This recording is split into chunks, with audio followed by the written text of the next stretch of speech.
Le ciel s'assombrissait rapidement sur les terres du domaine de Bellevue, tandis que de lourds nuages avançaient comme des soldats en marche. Alain observait de loin, les yeux plissés par l'expérience de celui qui connaissait bien les secrets du temps. Le vent se mit à balayer le pâturage, pliant la végétation et arrachant des feuilles sèches qui dansèrent dans l'air, comme les confettis d'une fête désordonnée. Il n'avait pas plus de 40 ans, mais le soleil ardent de la campagne avait déjà creusé de profondes rides sur son visage hâlé. Ses cheveux sombres montraient des fils grisonnants prématurés, fruit d'une vie de labeur et de perte. Ses mains calleuses ajustèrent son vieux chapeau de feutre quand le premier éclair déchira le ciel, suivi d'un coup de tonnerre qui fit hennir nerveusement les chevaux dans le pré. « Un gros orage arrive », murmura-t-il pour lui-même, en traversant la cour à grandes enjambées. La ferme, autrefois pleine de vie quand sa femme Thérèse vivait encore, semblait maintenant un portrait délavé par le temps. La grande bâtisse aux murs épais et aux volets bleus restait propre et rangée, mais dépourvue de cette chaleur que seule une présence féminine semblait capable d'apporter. Depuis la mort de Thérèse, 5 ans plus tôt, Alain était devenu un homme de peu de mots, plongé dans le travail des champs comme celui qui cherche dans l'épuisement physique un remède à la douleur de l'âme.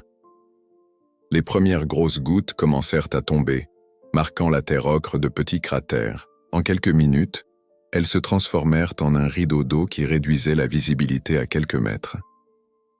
Alain courut vers la grange, inquiet pour les veaux nouveau-nés et pour les fentes dans le toit qui laissaient toujours passer l'eau les jours de tempête. L'odeur de foin, de cuir et de terre mouillée emplit ses narines lorsqu'il poussa la porte en bois qui grinça pour protester.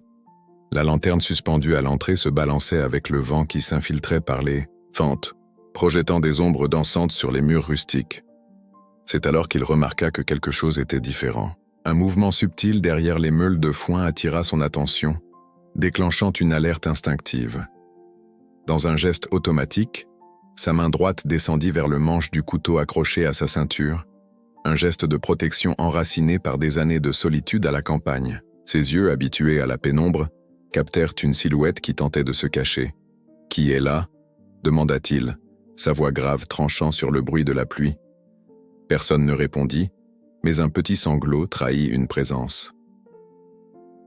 Alain avança avec prudence, contournant les ballots de foin jusqu'à trouver ce à quoi il ne s'attendait pas. Une jeune femme recroquevillée contre le mur, ses vêtements trempés collés à son corps maigre, ses cheveux bruns dégoulinant d'eau, ses yeux bleus écarquillés, de peur. Elle ne semblait pas avoir plus de 18 ans. Sa robe simple, maintenant sale et froissée, avait l'air d'un vêtement du dimanche. Son visage pâle montrait des signes de fatigue et de désespoir, comme si elle avait fui quelque chose de terrible. Ses petites mains tremblaient, et pas seulement à cause du froid de ses habits mouillés. Alain relâcha lentement le manche de son couteau, ressentant un mélange de confusion et de compassion.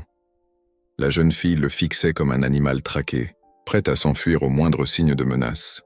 « S'il vous plaît » murmura-t-elle d'une voix brisée, presque inaudible, « ne me renvoyez pas. » Il y avait quelque chose dans ses yeux qui perça la cuirasse qu'Alain avait construite autour de son propre cœur. Une peur familière, un désarroi qu'il connaissait bien. Un instant, il se vit lui-même reflété dans ce regard, le garçon orphelin qu'il avait été, les nuits où il avait dormi le ventre vide, les abris improvisés les jours de pluie. Le silence entre eux semblait immense, seulement comblé par le martèlement de la pluie sur le toit de tôle et le hennissement occasionnel des chevaux. Alain prit une profonde inspiration, ses épaules tendues se relâchant un peu. « Personne ne vous fera de mal ici », répondit-il enfin, d'une voix basse, mais assez ferme pour qu'elle comprenne que ce n'était pas une promesse en l'air. La jeune fille laissa échapper l'air qu'elle semblait retenir, mais resta recroquevillée, comme si elle ne croyait pas encore à sa chance. Ses lèvres tremblaient, et Alain réalisa qu'elle était vraiment frigorifiée. « Je vais chercher une couverture », dit-il en s'éloignant sans mouvement brusque, comme quelqu'un qui essaie de ne pas effrayer un oiseau sauvage. Quand il revint, avec une couverture en laine que Thérèse avait tissée des années auparavant, il trouva la jeune fille au même endroit, serrant ses propres genoux. Il lui tendit la couverture, sans trop s'approcher. « Merci », murmura-t-elle, s'enroulant dans la couverture avec de la gratitude dans les yeux. « Il y a à manger à la maison. Vous Pouvez venir quand vous voudrez. La jeune fille hocha simplement la tête, les yeux toujours méfiants, mais avec une lueur différente maintenant. Alain ne savait pas qui elle était, ni d'où elle venait, mais il en savait assez sur la vie pour comprendre que certaines questions ne doivent pas être posées avant que la confiance ne s'établisse. La tempête va durer toute la nuit, commenta-t-il, comme pour parler du temps afin de briser le silence pesant. La grange est sûre. Il y a de l'eau fraîche là-bas. Il désigna un seau près de l'entrée, placé stratégiquement pour recueillir l'eau qui goûtait d'une fuite dans le toit. Elle était assez propre pour être bue. La nuit avança, et Alain retourna à la maison, laissant la lanterne allumée dans la grange. Par la fenêtre de la cuisine, il regardait occasionnellement en direction de la construction en bois, pensant à l'étrange visite que le destin lui avait amenée. Il se demandait ce qu'il y avait dans le passé de cette jeune fille. Quel fantôme la poursuivait? Quelle douleur elle portait dans ses yeux si jeunes?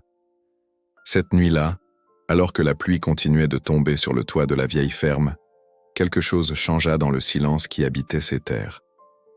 La solitude, compagne, constante d'Alain depuis la mort de Thérèse, semblait avoir trouvé une rivale en la présence de cette étrangère. Et dans la grange, enroulée dans la couverture colorée, la jeune fille s'autorisa enfin un sommeil profond, bercée par la certitude que, au moins pour cette nuit, elle était en sécurité.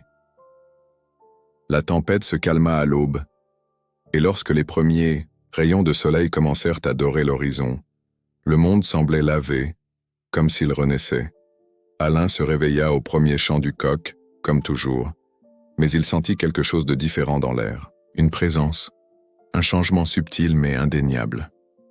Dans la grange, la jeune fille s'éveillait aussi, et pour la première fois depuis longtemps, elle ne sentit pas le poids de la peur en ouvrant les yeux. Les premiers rayons de soleil du lendemain matin trouvèrent Alain déjà debout, s'affairant dans la cour avec la même routine que d'habitude. Il trayait les vaches avec des gestes précis, le seau métallique se remplissant rapidement de lait moussant, tandis que ses pensées vagabondaient vers l'étrange visiteuse dans la grange. Il ne savait pas si elle serait encore là. Une partie de lui l'espérait, sans savoir pourquoi. Avec un soupir, il mit de côté une tasse de lait frais et prit un morceau de pain de campagne qui restait de la veille.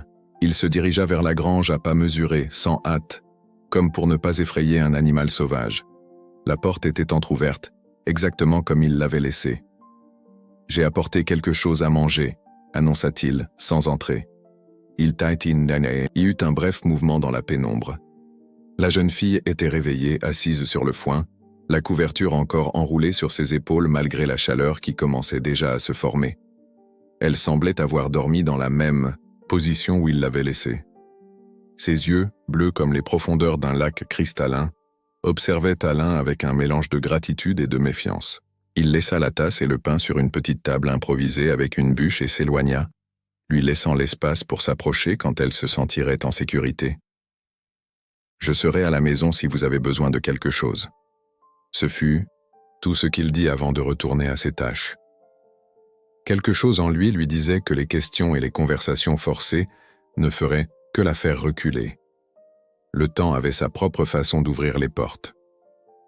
Les jours suivants établirent une étrange routine. Le matin, Alain laissait de la nourriture dans la grange, de la bouillie chaude, du lait, du pain, parfois des fruits cueillis dans le verger que Thérèse avait planté des années auparavant.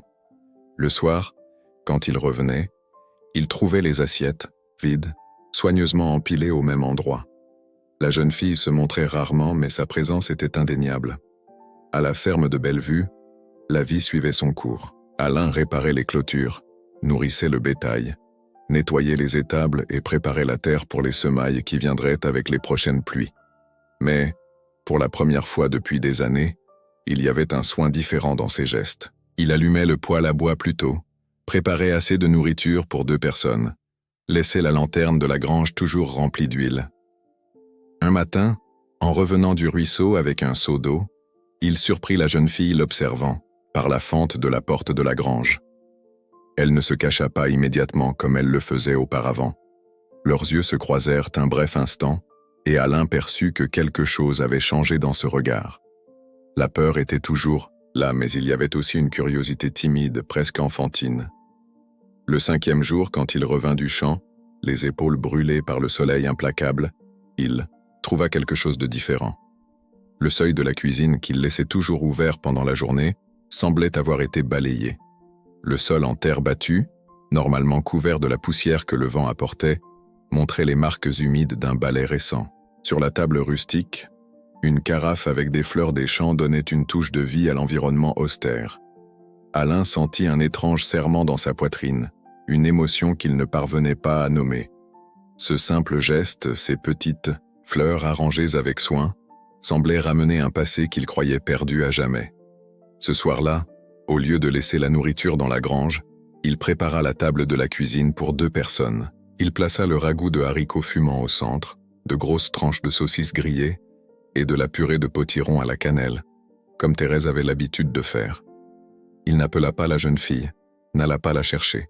Il attendit, simplement assis au bout de la table, regardant par la fenêtre le ciel qui commençait à se piquer d'étoiles. Près d'1 heure plus tard, alors que le café dans la bouilloire avait déjà refroidi, il entendit des pas hésitants sur la véranda. La silhouette délicate apparut à la porte, immobile comme une apparition. Elle avait les cheveux bruns peignés, bien qu'encore décoiffés, et portait la même robe, maintenant moins froissée. Ses joues étaient rouges, que ce soit à cause du soleil qu'elle avait pris pendant la journée ou de l'embarras du moment. Alain fit un geste simple de la main, indiquant la chaise vide de l'autre côté de la table. Il ne sourit pas.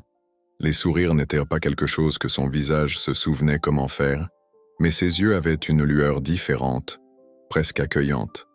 « Le repas refroidi », dit-il, sa voix grave brisant le silence de « la nuit ». Elle s'approcha à pas lents, comme si elle testait le sol avant de poser fermement le pied. Elle s'assit sur le bord de la chaise, ses petites mains sales de terre reposant sur ses genoux. Elle ne semblait pas savoir quoi faire, comme si elle avait oublié ce que c'était que de participer à un repas à table.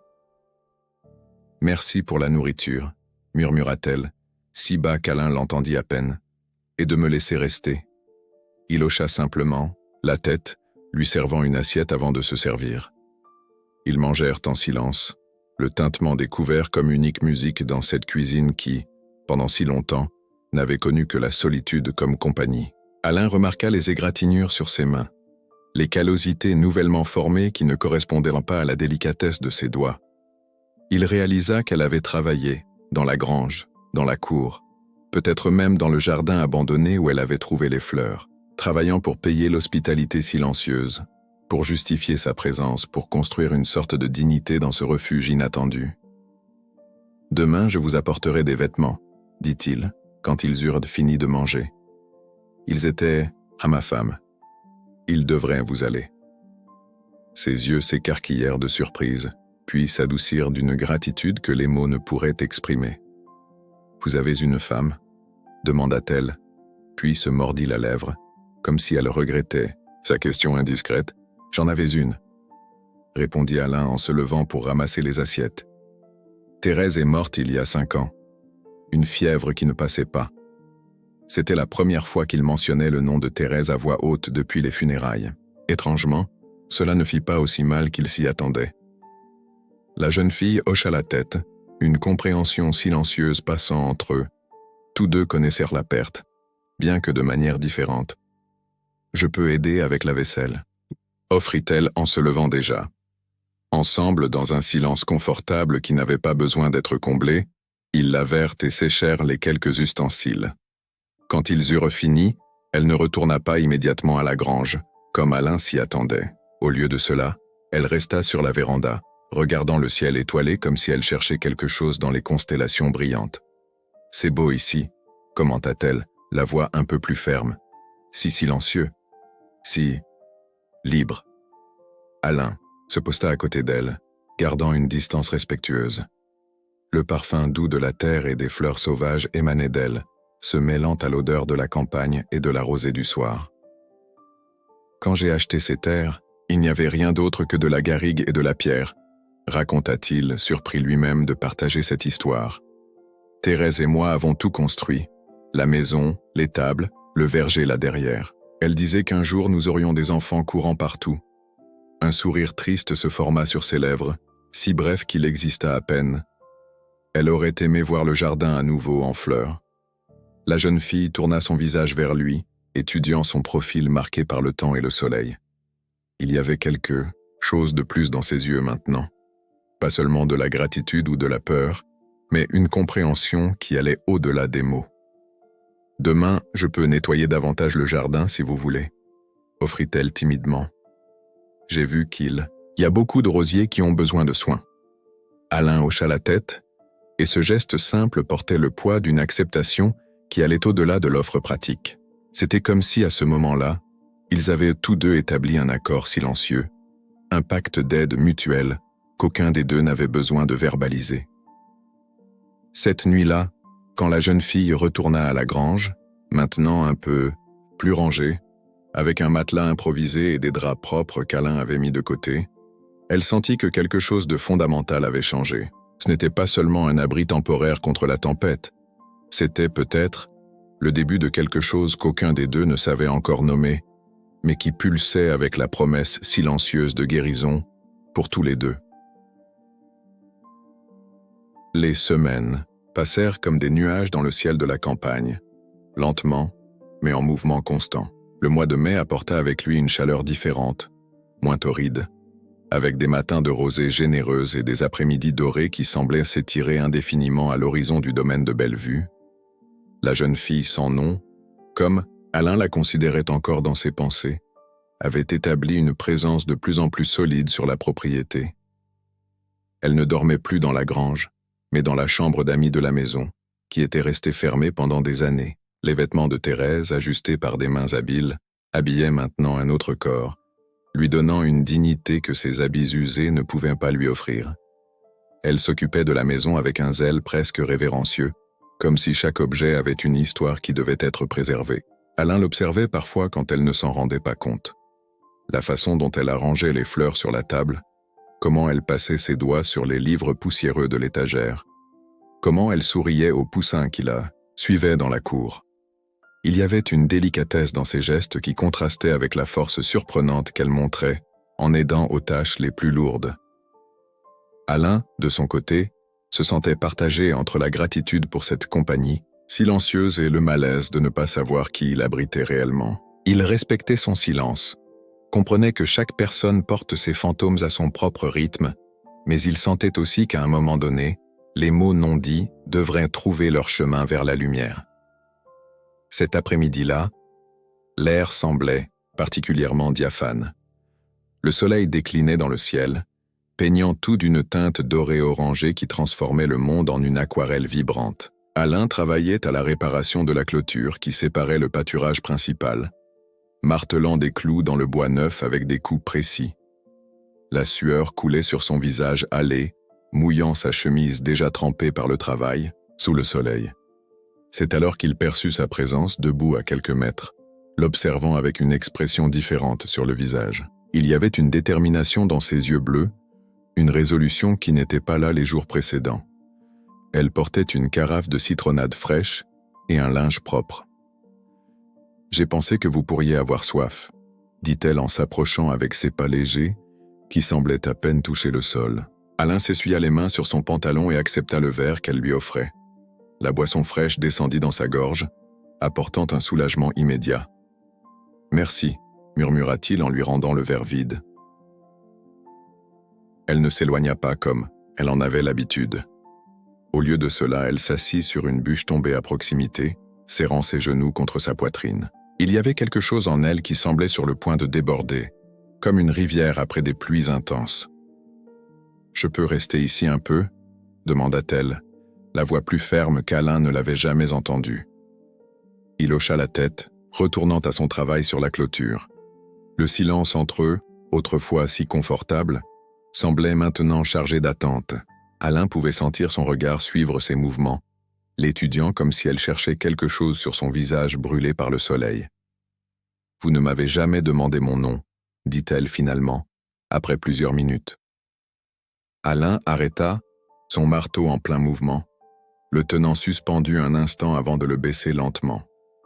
Il se tourna pour la regarder, ses yeux bruns rencontrant les siens dans une communication silencieuse. « Je pensais que vous me le diriez quand vous seriez prête, » répondit-il, avec la simple honnêteté qui caractérisait ses rares paroles.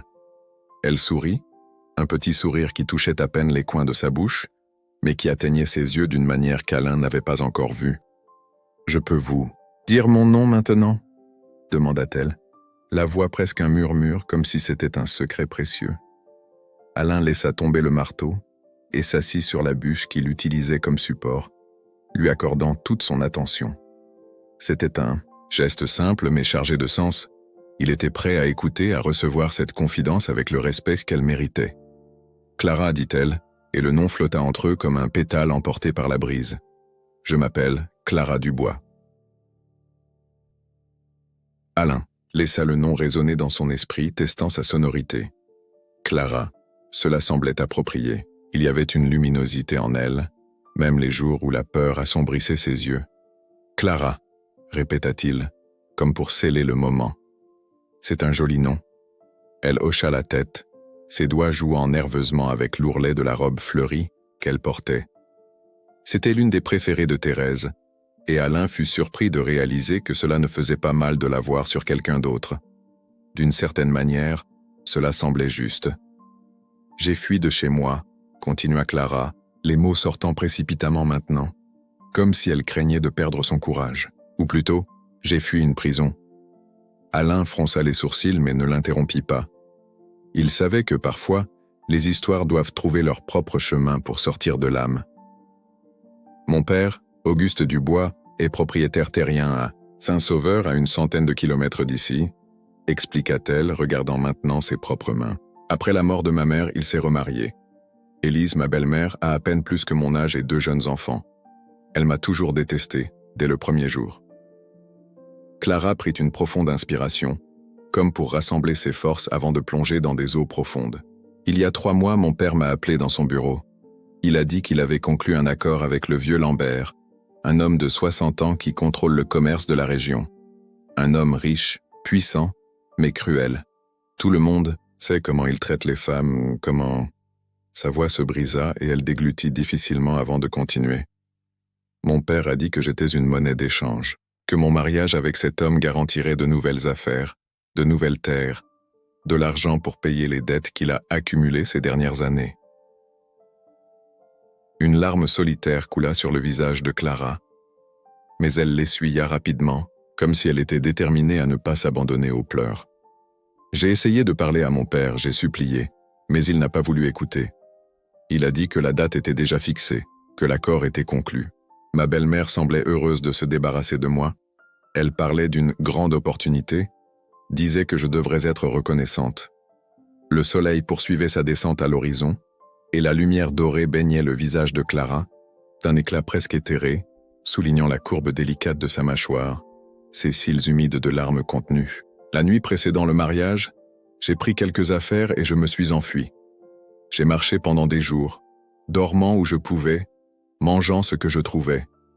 J'étais désespéré. J'avais peur qu'on me retrouve. Quand la tempête a commencé, j'ai vu la lumière de votre grange. Sa voix se brisa à nouveau, et cette fois, elle ne retint pas ses larmes. Alain sentit un serrement dans sa poitrine, une colère sourde contre les hommes qui traitèrent leurs filles comme de la marchandise, contre un monde qui permettait de telles injustices. C'était le premier endroit que j'ai vu avec une lumière. Allumée, conclut Clara, en s'essuyant le visage avec le dos de ses mains. Je pensais pouvoir m'abriter juste pour cette nuit, mais ensuite vous êtes apparu et... Elle ne termina pas sa phrase, mais ce n'était pas nécessaire. Tous deux savaient ce qui s'était passé ensuite. L'accueil silencieux, la confiance lentement construite, les jours qui s'étaient transformés en semaines. Alain resta silencieux pendant de longs moments, digérant tout ce qu'il avait entendu. Le nom d'Auguste Dubois ne lui était pas étranger. Il en avait entendu parler sur les marchés de la région, un fermier autrefois prospère qui était tombé en disgrâce à cause de paris et de mauvaises affaires.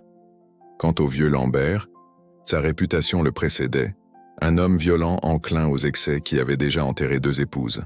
« Ils doivent me chercher », dit Clara, brisant le silence. « Il vaut peut-être mieux que je parte. Je ne veux pas vous causer de problème, ni à votre ferme. » Il y avait de la résignation dans sa voix, comme si elle s'attendait déjà à ce que ce moment arrive, que son refuge soit temporaire comme tous les autres. Alain se leva, sa grande taille projetant une longue ombre sur le sol en terre battue. Ses yeux, habituellement réservés, brûlèrent maintenant d'une intensité qui fit retenir sa respiration à Clara. « Ici, personne n'est. Une monnaie, dit-il, d'une voix basse mais ferme, chaque mot pesant comme une pierre. Personne ne vous emmènera d'ici si vous ne voulez pas partir. » C'était une promesse, une déclaration qui allait au-delà de la simple hospitalité. C'était un homme d'honneur se plaçant entre une jeune femme et le monde qui avait tenté de la réduire à un objet d'échange. Clara le fixa, les yeux bleus écarquillés d'un mélange de surprise et de soulagement qui fit battre son cœur à tout rompre. Pour la première fois depuis qu'elle avait fui la maison de son père, elle sentit qu'elle avait trouvé non seulement un abri, mais un endroit où elle pouvait exister en tant que personne, et non comme une propriété. « Merci », murmura-t-elle, incapable de trouver des mots plus éloquents pour exprimer la gratitude qui la submergeait. Alain hocha simplement la tête, reprenant son marteau. Mais quelque chose avait changé entre eux en ces quelques minutes. Une confiance s'était établie, une compréhension silencieuse qui allait au-delà des mots. « Alain » appela Clara alors qu'il avait déjà repris le travail. « Oui ? Je peux rester ici ? Travailler ? Aider ? Je ne veux pas être un poids. » Un sourire rare, presque imperceptible, toucha les lèvres d'Alain. « Vous n'avez jamais été un poids, Clara. » Ce soir-là, alors que le soleil peignait le ciel de teintes oranges et rouges sur le domaine de Bellevue, quelque chose de sacré s'était construit entre deux âmes blessées. Un pacte silencieux de protection, de confiance, et peut-être le début d'une guérison pour tous les deux. Clara regarda Alain retourner au travail, ses mouvements précis, ses mains fortes maniant les outils avec habileté. Il y avait en lui une dignité qu'elle admirait, une force silencieuse qui n'avait pas besoin de s'annoncer. Pour la première fois depuis longtemps, elle sentit qu'elle pourrait avoir un avenir au-delà de la fuite, au-delà de la peur. Et avec cette pensée vint une sensation presque oubliée, l'espoir. Juin arriva avec une chaleur qui faisait trembler l'air au-dessus de la terre ocre du domaine de Bellevue. Les matinées commençaient tôt, avec le chant des coqs et le meuglement des vaches attendant d'être traites. La routine s'était installée avec une naturalité qui surprenait autant Clara qu'Alain, comme s'ils avaient toujours vécu dans cet arrangement silencieux et efficace. Clara connaissait maintenant chaque recoin de la propriété. Elle savait où les poules aimaient cacher leurs œufs, quelle vache était la plus capricieuse pendant la traite, comment identifier quand les plants de haricots avaient besoin de plus d'eau. Son visage, autrefois pâle et marqué par la peur, affichait maintenant un teint doré et sain, résultat des heures passées sous le soleil de la campagne. Ce fut l'un de ces matins qu'Alain mentionna la foire mensuelle de Val-Perdu, le petit village qui se trouvait à environ 5 kilomètres de la ferme. « Je dois vendre quelques veaux et acheter des outils », commenta-t-il pendant le petit déjeuner brisant le silence habituel. « Tu veux venir ?» La question prit Clara par surprise. Depuis près de 2 mois qu'elle était là, elle n'avait jamais quitté la sécurité de la ferme. Le monde extérieur, avec ses dangers et ses regards curieux, était quelque chose auquel elle essayait de ne pas penser. « Je ne sais pas si je devrais », répondit-elle, en se mordant la lèvre inférieure dans un geste qu'Alain avait appris à reconnaître comme un signe d'anxiété. « Et si quelqu'un me reconnaissait ?» Alain considéra la question en mâchant un morceau de fromage frais que Clara avait fait la veille. Ses yeux, toujours observateurs, remarquèrent comment ses mains tremblèrent légèrement en tenant sa tasse de café. « Val-Perdu est petit. Peu de gens de l'extérieur y passent, dit-il finalement. Mais la décision t'appartient. Je peux rapporter ce dont tu as besoin. » Clara resta silencieuse quelques instants, regardant par la fenêtre de la cuisine le ciel d'un bleu presque douloureux tant il était intense. Une partie d'elle aspirait à sortir, à voir d'autres gens, à se sentir normale à nouveau. Une autre partie tremblait, rien qu'à l'idée de rencontrer quelqu'un qui pourrait la reconnaître et porter la nouvelle à son père, ou pire, au vieux Lambert. « Je vais rester », décida-t-elle finalement. « Il y a encore beaucoup à faire au potager. » Alain hocha la tête, sans insister. Il respectait ses limites, comprenait ses peurs. Il partit seul, emmenant 2 veaux et quelques poules à vendre, promettant de revenir avant la tombée de la nuit. Le village était plus animé que d'habitude quand Alain arriva. La place centrale, avec sa petite église aux murs blancs et la foire improvisée sous les platanes centenaires, grouillait de monde. Des commerçants des villages voisins, des fermiers comme lui, des familles entières qui profitèrent de l'occasion pour socialiser après la messe du dimanche. Alain mena ses affaires comme toujours, efficace, direct, ne parlant que le nécessaire. Il vendit les veaux à un bon prix, échangea quelques poules contre des semences et des outils, acheta des tissus colorés qu'il pensa que Clara aimerait. C'est alors qu'il était presque prêt à partir qu'il remarqua les regards et les chuchotements. Sébastien, le propriétaire de la petite épicerie, fut le premier à aborder le sujet directement. « Alors Alain, c'est vrai que tu as une jeune femme qui vit avec toi à la ferme ?» La question était chargée d'une curiosité qui frisait la malice. Alain sentit son cou s'échauffer, plus d'irritation que de honte. « J'ai une aide à la ferme, oui, » répondit-il sèchement. « Une aide, hein ?» rit Tonio le forgeron qui s'était approché en entendant la conversation. « C'est comme ça qu'on appelle ça aujourd'hui ?» Des rires étouffés circulèrent parmi les hommes rassemblés. Alain serra les poings, contenant la colère qui commençait à bouillir sous sa peau. « Ça ne vous regarde pas. » Le ton de sa voix, bas et dangereux, fit mourir les sourires sur les lèvres des curieux. Tout le monde, ici connaissait Alain Santana, un homme réservé, de peu de mots, mais respecté pour son honnêteté et son dur labeur. Personne n'osa insister sur le sujet, du moins pas devant lui. Alain termina ses achats à la hâte et monta sur son cheval, impatient de laisser derrière lui les regards et les langues acérées. Cependant, avant qu'il ne puisse partir, une figure familière s'approcha. Le père Antoine, le vieux curé de l'église locale. « Un moment, Alain » appela le prêtre, son visage ridé montrant une préoccupation sincère. « Pouvons-nous parler ?» À contre-cœur, Alain descendit de cheval. Il respectait le prêtre, qui avait célébré son mariage avec Thérèse et des années plus tard ses funérailles. « Que se passe-t-il, mon père ?»« Je suis inquiet pour toi, mon fils. » Commença le religieux, s'éloignant un peu de la foule pour avoir plus d'intimité. « Les rumeurs sont parvenues jusqu'à moi. On dit qu'une jeune femme vit dans ta ferme sans la bénédiction du mariage. » Alain prit une profonde inspiration, essayant de contrôler son irritation. Même venant du prêtre, cette intrusion était difficile à tolérer. « Avec tout mon respect, mon père, ce qui se passe sur ma propriété ne regarde que moi. » Là, vieux prêtre secoua la tête, les yeux bienveillants mais inquiets. « Je comprends ton désir d'intimité, mon fils, mais nous devons penser à la réputation de cette jeune femme, à ta propre âme. Les gens parlent. » « Laissez-les parler, » coupa Alain, avec plus de brusquerie qu'il ne le voulait. « Il y a plus. » continua le prêtre en baissant la voix. « Un homme est venu ici la semaine dernière. Auguste Dubois, un fermier de Saint-Sauveur. Il cherchait sa fille disparue.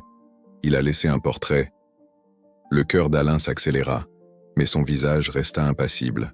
« Je ne connais aucun Dubois. » Le prêtre l'étudia pendant de longues secondes, comme s'il essayait de voir à travers son masque d'indifférence. Il a dit qu'il paierait bien pour des informations sur l'endroit où se trouve sa fille. Il a dit qu'elle est perturbée, qu'elle s'est enfuie de chez elle à la veille de son mariage, causant un grand chagrin à sa famille. Et vous, croyez ça? La question flotta dans l'air, chargée de significations non dites. Le prêtre soupira, passant la main dans ses cheveux rares et blancs. Il ne m'appartient pas de juger.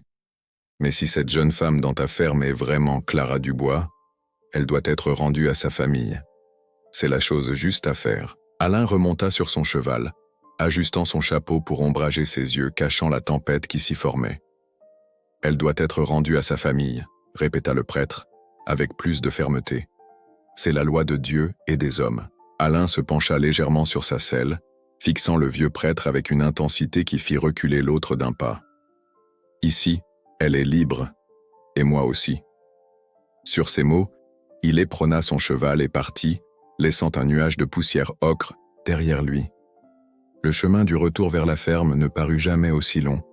Son esprit bouillonnait de préoccupations et de décisions à prendre. Si Auguste Dubois était dans la région, à la recherche de Clara, ce n'était qu'une question, de temps avant que quelqu'un fasse le lien. Quand il arriva à la ferme, le soleil déclinait déjà vers le couchant, peignant le ciel de teintes orange et rouge. Clara l'attendait sur la véranda, un sourire prudent se formant sur ses lèvres quand elle le vit descendre de cheval. Il y avait une paix dans son expression qui fit se serrer le cœur d'Alain, à l'idée de la troubler avec les nouvelles qu'il apportait. « Tu as tout vendu ?» demanda-t-elle, l'aidant à décharger les achats. « Oui, » répondit-il, essayant de garder une voix neutre. « J'ai acheté des tissus. J'ai pensé que tu aimerais. » Son visage s'illumina quand elle vit les tissus colorés, ses doigts caressant le coton doux avec révérence. Cela rappela à Alain combien les joies étaient rares dans sa vie avant son arrivée. Ce soir-là, pendant le dîner, Alain resta plus silencieux que d'habitude. Clara remarqua le changement, ses yeux, bleus l'étudiant avec une préoccupation croissante. « Il s'est passé quelque chose au village ?» demanda-t-elle finalement, ne supportant plus le silence chargé. Alain envisagea de mentir, de la protéger de la vérité un peu plus longtemps. Mais il y avait une promesse non dite entre eux, l'honnêteté, toujours. « Ton père était dans la région, dit-il enfin. Il te cherche. » Le visage de Clara pâlit instantanément, ses yeux écarquillés d'une terreur qui fit détester à Alain d'être le porteur de la nouvelle. « Il sait que je suis ici ?»« Non, mais les gens parlent, c'est une question de temps. » Clara se leva brusquement, ses mains tremblant tellement qu'elle renversa son verre d'eau, éparpillant des éclats sur le sol en terre battue. « Je dois partir, » murmura-t-elle, plus pour elle-même que pour Alain. « Je ne peux pas rester ici, ils vont me ramener. » Alain la regarda aller et venir, la panique grandissant dans ses mouvements, dans sa respiration accélérée. Quelque chose en lui se brisa en la voyant ainsi, si vulnérable, si effrayée. Plus tard dans la nuit, Clara rassembla ses quelques affaires dans un petit baluchon.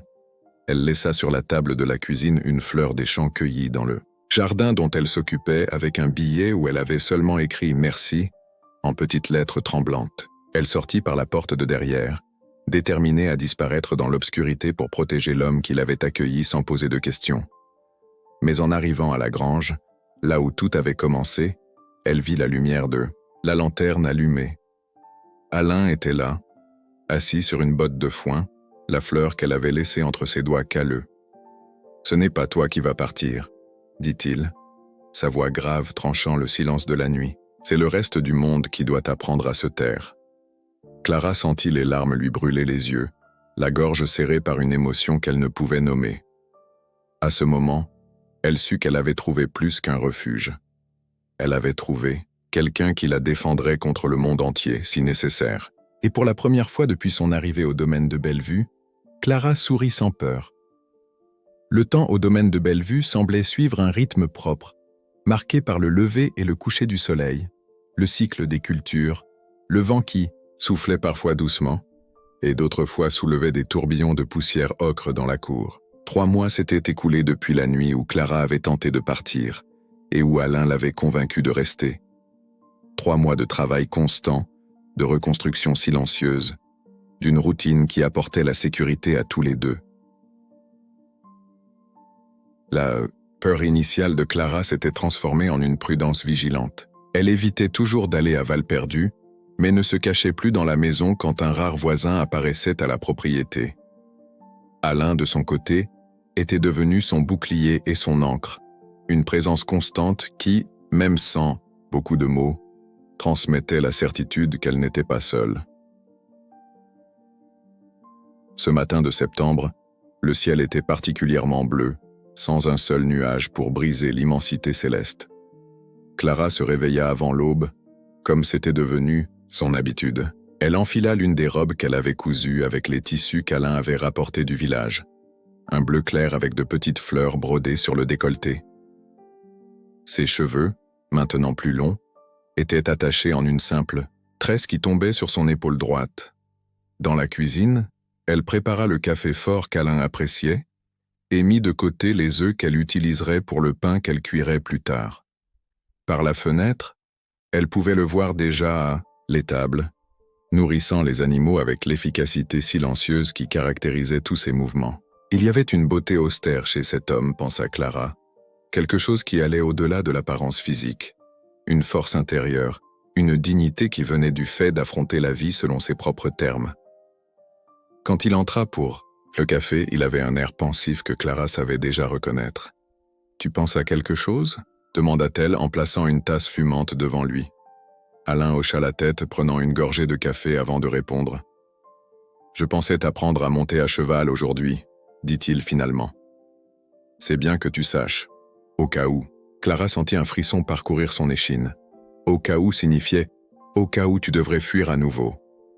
Même après tout ce temps, l'ombre de son père et du vieux Lambert planait encore sur eux comme des nuages d'orage à l'horizon. « Je pense que c'est une bonne idée, » répondit-elle, essayant de garder une voix ferme. Après le café, ils se dirigèrent vers le petit enclos où Alain gardait les chevaux. Il choisit une jument douce, à la robe alezane et aux yeux doux, nommée Étoile. C'était celle de Thérèse, expliqua-t-il en aidant Clara à s'approcher de l'animal. Elle est patiente, ne s'effraie pas facilement. Clara caressa l'encolure de la jument, sentant la texture douce du poil sous ses doigts. Il y avait quelque chose d'intime à toucher, quelque chose qui avait appartenu à la femme d'Alain, comme si elle recevait une bénédiction silencieuse de la femme qu'elle n'avait jamais connue, mais dont la présence imprégnait encore chaque recoin de cette ferme. Avec patience, Alain lui apprit à sceller l'animal, à placer ses pieds dans les étriers, à tenir les rênes avec fermeté, mais sans brutalité. Ses grandes mains touchaient occasionnellement les siennes pour corriger sa position, et Clara sentait une chaleur étrange se répandre dans son corps lors de ces brefs moments de contact. Les premières tentatives furent tremblantes. Clara s'agrippait trop fort à la crinière, trop tendue pour trouver le rythme naturel de l'animal. Mais peu à peu, sous le regard attentif d'Alain, elle se détendit, permettant à son corps de bouger en harmonie avec la jument. « Tu as le tour », commenta-t-il. L'un des rares compliments que Clara l'ait jamais entendu faire. Le sourire qui illumina son visage fut comme un rayon de soleil après des jours de pluie. Dans les semaines qui suivirent, Clara apprit non seulement à monter à cheval, mais aussi à reconnaître les herbes médicinales qui poussaient au bord du ruisseau, à soigner les blessures des animaux, à prévoir les changements de temps par les signes subtils de la nature. Alain était un professeur silencieux, montrant plus qu'il n'expliquait, mais Clara avait soif d'apprendre, de construire une nouvelle vie de ses propres mains. Le soir, pendant qu'Alain se reposait sur la véranda, elle se consacrait à la broderie, créant des motifs complexes sur des tissus simples. Elle commença par de petites pièces, foulards, torchons, et progressa vers des dessus de lit élaborés, où chaque point semblait raconter une histoire.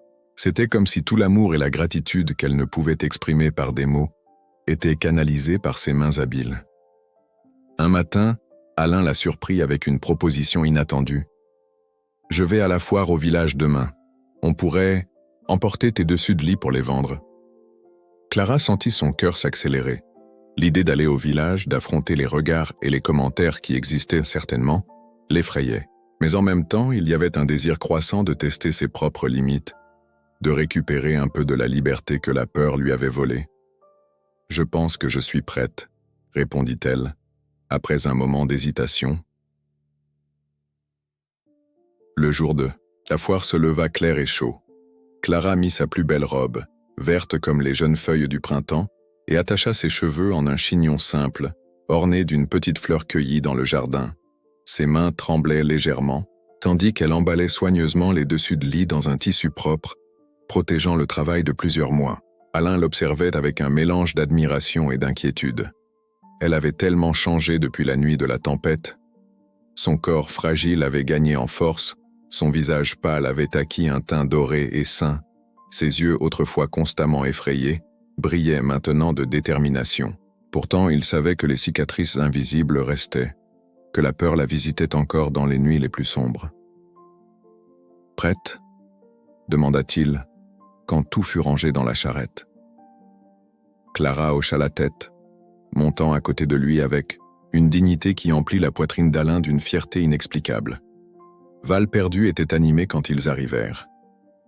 La place centrale grouillait d'étals colorés, de vendeurs annonçant leurs produits, d'enfants courant entre les adultes. Clara sentit les regards curieux dès qu'elle descendit de la charrette, entendit les chuchotements à peine dissimulés, mais garda la tête haute, se concentrant sur la tâche d'organiser ses dessus de lit sur le petit étal qu'Alain avait improvisé. Les premières heures furent tendues. Les femmes du village passaient, regardaient les dessus de lit avec une admiration évidente mais hésitaient à s'approcher. Clara comprenait. Elle était l'étrangère, la jeune de la ferme d'Alain, cible de spéculations et de rumeurs. Ce fut Madame Zulmira, la sage-femme respectée de la région, qui brisa la glace. Âgée, les cheveux blancs comme du coton, et des yeux qui semblaient ne voir au-delà des apparences, elle s'approcha d'un pas lent mais décidé. « Quel beau travail, ma petite !» commenta-t-elle, passant ses doigts ridés sur les broderies délicates. « Depuis combien de temps faites-vous cela ?»« J'ai appris avec ma mère quand j'étais petite, » répondit Clara, la voix plus ferme qu'elle ne s'y attendait. « Mais ce n'est que maintenant que j'ai eu le temps de m'y consacrer vraiment. » Madame Zulmira hocha la tête, comme si elle comprenait bien plus que ce qui avait été dit. « Je vais prendre celui-ci, » décida-t-elle, en désignant un dessus de lit, dans les tons de bleu et de vert, avec des motifs rappelant des feuilles au vent, pour le trousseau de ma petite fille qui va se marier. Cette première vente sembla ouvrir les vannes. Bientôt d'autres femmes s'approchèrent, touchant les tissus, louant les points parfaits, négociant les prix avec une Clara de plus en plus confiante. Même certains hommes s'arrêtèrent pour admirer le travail, achetant des pièces pour offrir à leurs femmes ou à leurs filles. Alain observait de loin, laissant à Clara l'espace pour briller par elle-même. Il y avait une fierté silencieuse dans ses yeux, une satisfaction de la voir s'épanouir, d'être témoin du moment où les gens commençaient à la voir au-delà des rumeurs, comme l'artisane talentueuse qu'elle était. Ce fut au milieu de l'après-midi, alors que la plupart des dessus de lit avaient déjà été vendus, que le moment redouté arriva enfin. Clara comptait l'argent gagné, un sourire satisfait aux lèvres, quand une voix tranchante la fit se figer. « C'est donc ici que tu te caches, petite ingrate ?» Élise Dubois, sa belle-mère, se tenait devant l'étal, son visage joli mais dur tordu par une expression de mépris. À côté d'elle, un homme corpulent que Clara ne reconnut pas la fixait avec une curiosité à peine dissimulée. « Sais-tu combien d'argent ton père a dépensé à te chercher ?» continua Élise, la voix assez forte pour attirer l'attention de ceux qui étaient à proximité. Fuir à la veille de ton mariage, faire honte à la famille de cette façon. Et maintenant je te trouve ici, vendant des chiffons comme une paysanne quelconque. Clara sentit le sang se glacer dans ses veines, la panique menaçant de l'engloutir. Elle se revit comme la jeune fille effrayée dans la grange, la fugitive sans but. Mais alors quelque chose d'étrange se produisit. Sa colonne vertébrale se redressa d'elle-même, ses épaules s'alignèrent, et quand elle parla, sa voix sortit claire et ferme. « Je ne me cache plus. » Élise parut momentanément déconcertée par la réponse, mais retrouva bientôt sa posture arrogante. « Ton père le saura dès aujourd'hui, et le vieux Lambert sera très intéressé de savoir où trouver sa fiancée fugitive. »« Je ne suis la fiancée de personne, » répondit Clara, se surprenant elle-même par la fermeté de sa voix.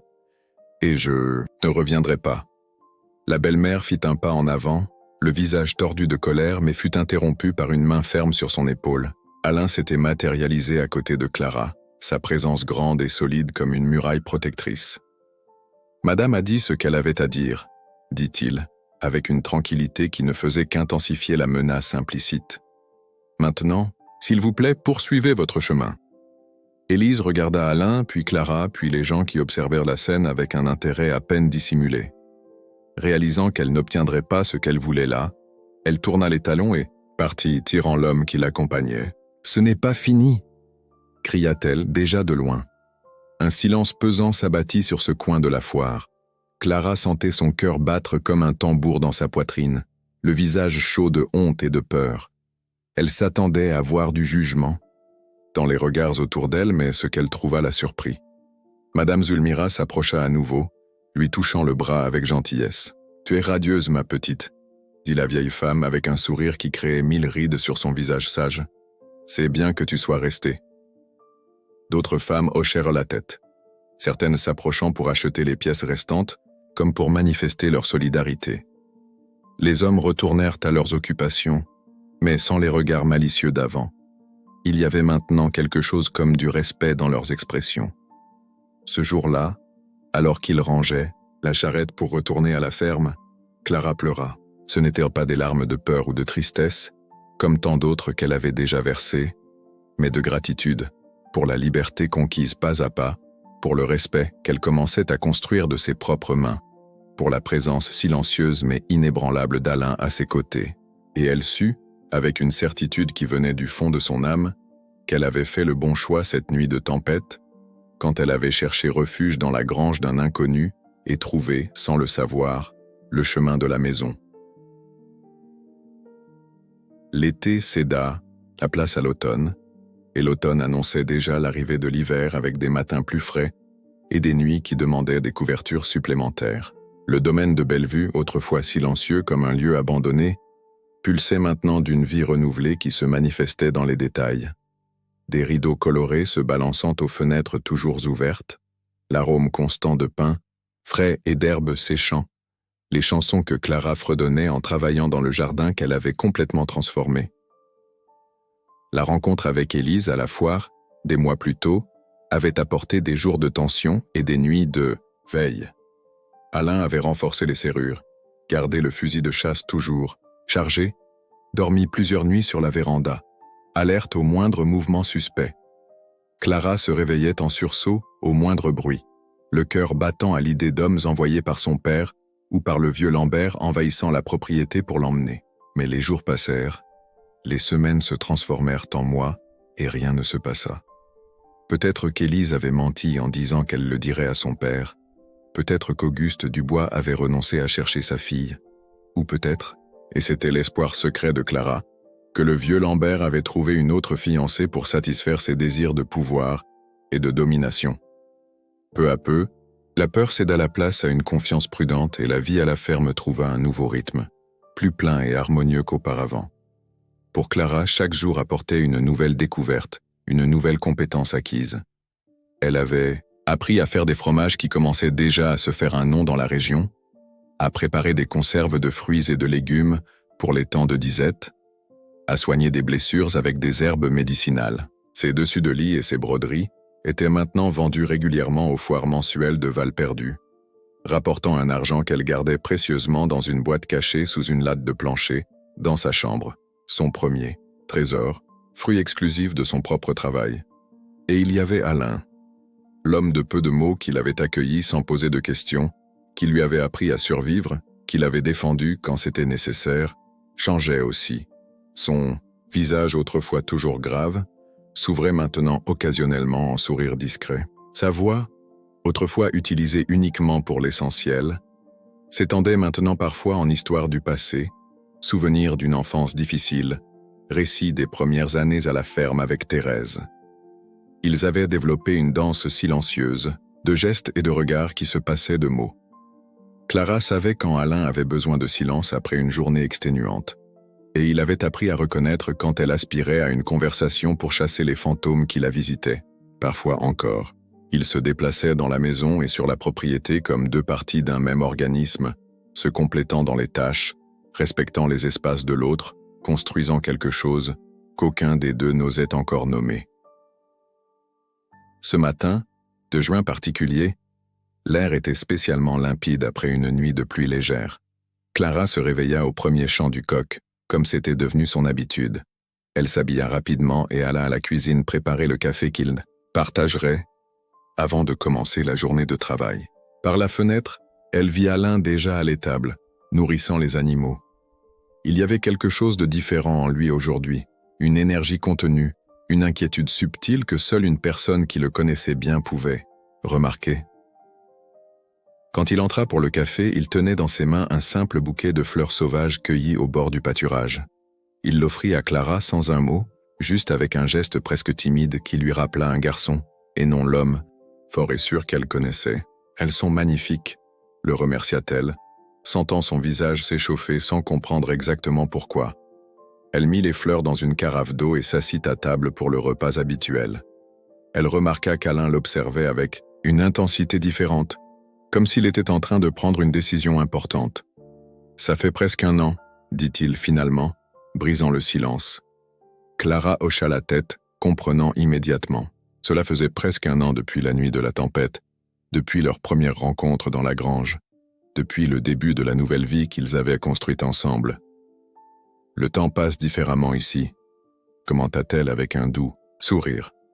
Alain prit une gorgée de café, les yeux fixés sur un point au-delà de la fenêtre, comme s'il cherchait les mots justes à l'horizon familier. « J'ai réfléchi », commença-t-il, la voix un peu plus basse que d'habitude. « Cette terre, elle est à toi aussi si tu veux. » Clara sentit son cœur manquer un battement. Elle regarda Alain, essayant de comprendre la pleine signification de ces mots apparemment simples. Ce n'était pas seulement une offre de propriété partagée, c'était bien plus. C'était une promesse, une invitation à un avenir commun, une reconnaissance de ce qu'ils avaient construit pendant cette année de vie commune. Elle ne répondit pas par des mots. Au lieu de cela, elle tendit la main sur la table et couvrit la sienne. Un geste si simple, mais qui portait tout le poids d'une décision prise, d'un chemin choisi consciemment, non par peur ou par besoin, mais par volonté propre. Leurs mains restèrent ainsi un long moment, la sienne petite mais ferme, la sienne grande et calleuse par le dur labeur. Ils n'avaient pas besoin de grandes déclarations ou de promesses éternelles. Ce qui existait entre eux avait été construit jour après jour, brique par brique, comme la ferme elle-même qu'ils partageaient maintenant. Cet après-midi-là, ils marchèrent ensemble jusqu'à la petite colline qui se trouvait au fond de la propriété, d'où l'on pouvait voir toute l'étendue du domaine de Bellevue. Le soleil déclinait vers le couchant, baignant tout d'une lumière dorée qui transformait l'ordinaire en extraordinaire. « Quand j'ai acheté cette terre, ce n'était que de la garrigue et de la pierre », raconta Alain, répétant ce qu'il avait déjà dit d'autres fois, mais maintenant avec une nouvelle signification. Beaucoup de gens ont dit que je jetais l'argent par les fenêtres, que je n'arriverais jamais à faire pousser quoi que ce soit ici. Clara observa le paysage devant elle. Les pâturages verts où le bétail paissait tranquillement, le verger chargé de fruits, le potager luxuriant qu'elle-même avait agrandi, la maison avec ses fenêtres ouvertes et ses rideaux se balançant, au vent. Ils avaient tort, dit-elle, ressentant une fierté qui n'était pas seulement pour Alain, mais pour eux deux, pour ce qu'ils avaient accompli ensemble. « Thérèse a toujours cru en cet endroit », continua-t-il, la voix teintée, d'une nostalgie qui ne faisait plus mal comme avant. Même dans les moments les plus difficiles, elle disait qu'un jour cette terre nous donnerait tout ce que nous y planterions. Clara sentit une vague de gratitude pour la femme qu'elle n'avait jamais connue, mais dont la présence imprégnait encore ce lieu de tant de manières. Sans Thérèse, sans l'amour qu'elle et Alain avaient partagé, peut-être que le domaine de Bellevue n'aurait jamais existé. Et sans la ferme, sans la grange éclairée cette nuit de tempête, où Clara serait-elle allée? Elle avait raison, répondit doucement Clara. Alain hocha la tête, ses yeux parcourant la propriété avec un regard qui mêlait fierté et contemplation. Il y a encore beaucoup à faire, commenta-t-il après un moment de silence. Le toit de la grange doit être refait avant les grosses pluies. La clôture du côté ouest est en train de céder. Et j'ai toujours voulu construire un moulin sur le ruisseau.